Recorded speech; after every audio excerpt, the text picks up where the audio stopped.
You're listening to Simon Scriver's amazingly ultimate fundraising superstar podcast, talking all things fundraising, charities, nonprofits, and more.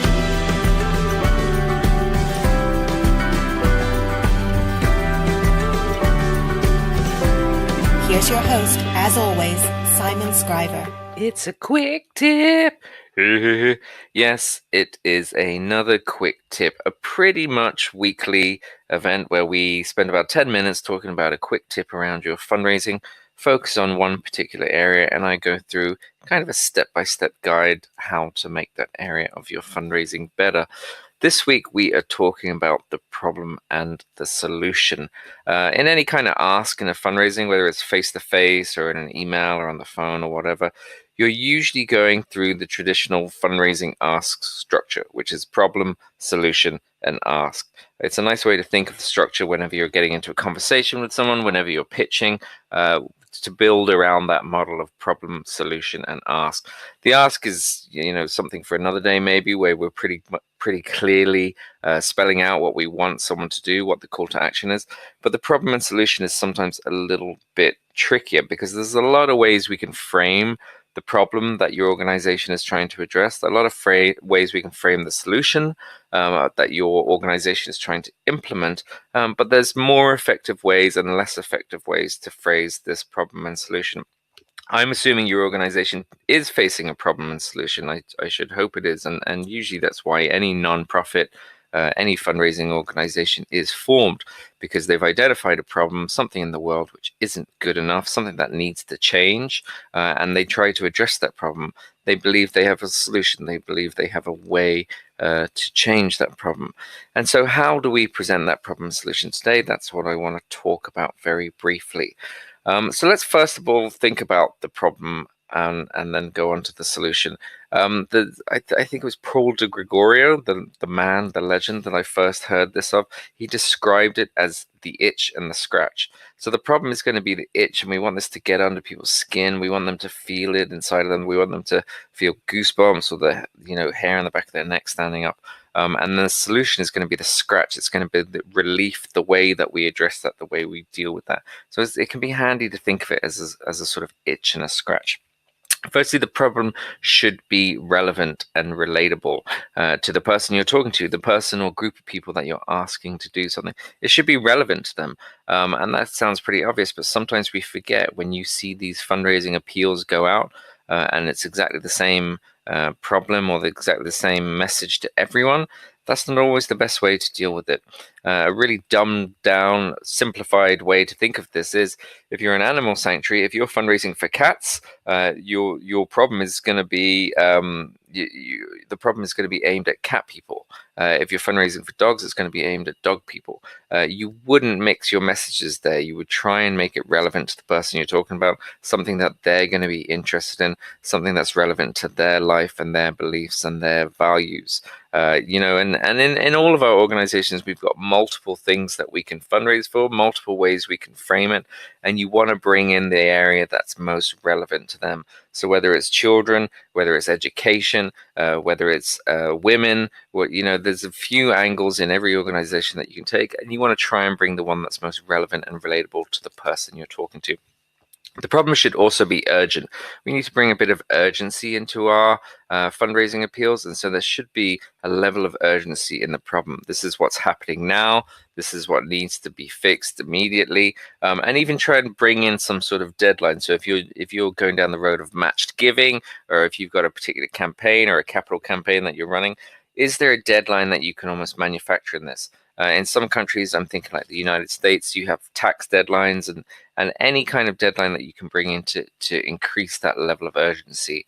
In Ireland, we have this tax element where if you hit €250 donation in a calendar year, then it's eligible for tax relief. And so coming to the end of the year, you have that as a sort of deadline that you can bring into your problem, and again, bring that level of urgency into it. So think about your own cause, your own deadlines, what else is around you that you can bring in a level of urgency. Your problem should be understandable and simple. So not to dumb it down as such, but the people we're talking to, they don't have the brain space, they don't have the time, they don't have the patience to learn about the problem to the level that maybe you understand it. You are living this problem, you are surrounded by it in the organization you're working at. But for other people, they're not sitting at home thinking about your organization all day. And so we need to bring us an almost simplified a message to the people that we're talking to, a simplified format of the problem, not dumbing it down, not editing it down, but just taking out the bits that are really necessary.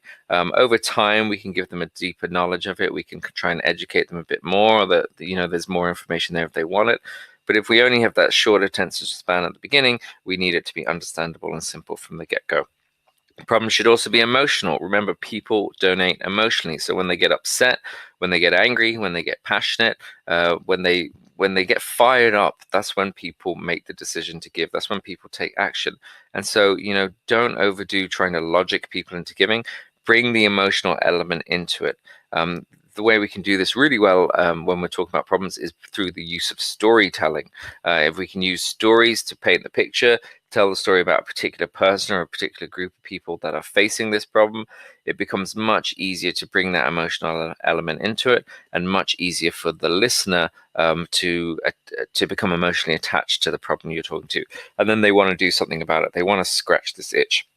So as we present the solution, after we present the problem, the solution should be tangible. So the person should be able to picture, to imagine, to see this solution being put into place. It can be as simple as, giving something to someone, putting something out there, making something change.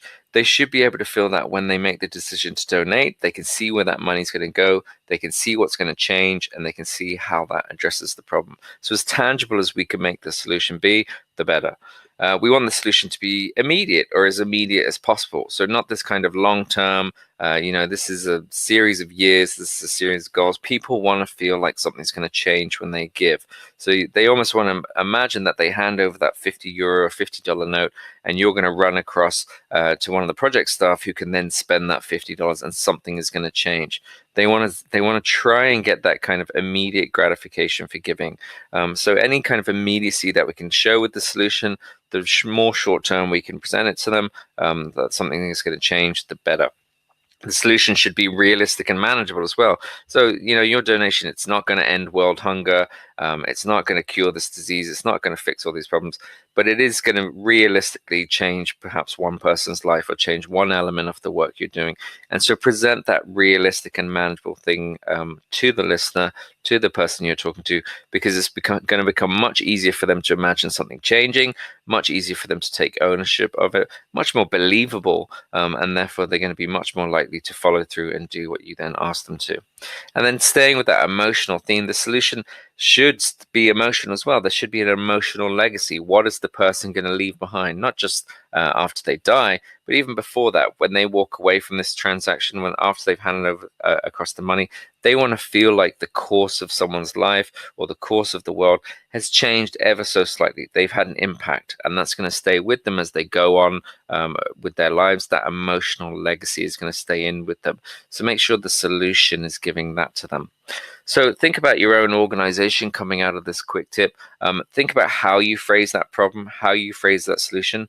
You're not just going to have one problem and solution for your organization. You're going to have a bank of them, really, and you're going to draw upon the most relevant and most useful one, depending on who you're talking to and how you're pitching.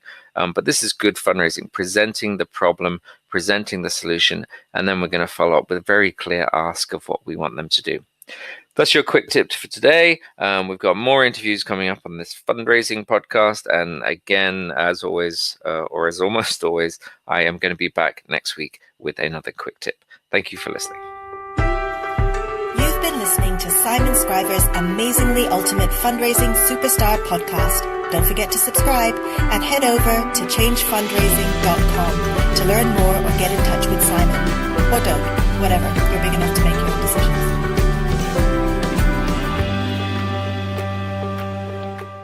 Hello, this is Morgan Freeman. For discounts on Simon's best-selling online fundraising courses, go to www.changefundraising.com/training and use coupon code PODCAST. Complete them in your own time, wherever you want.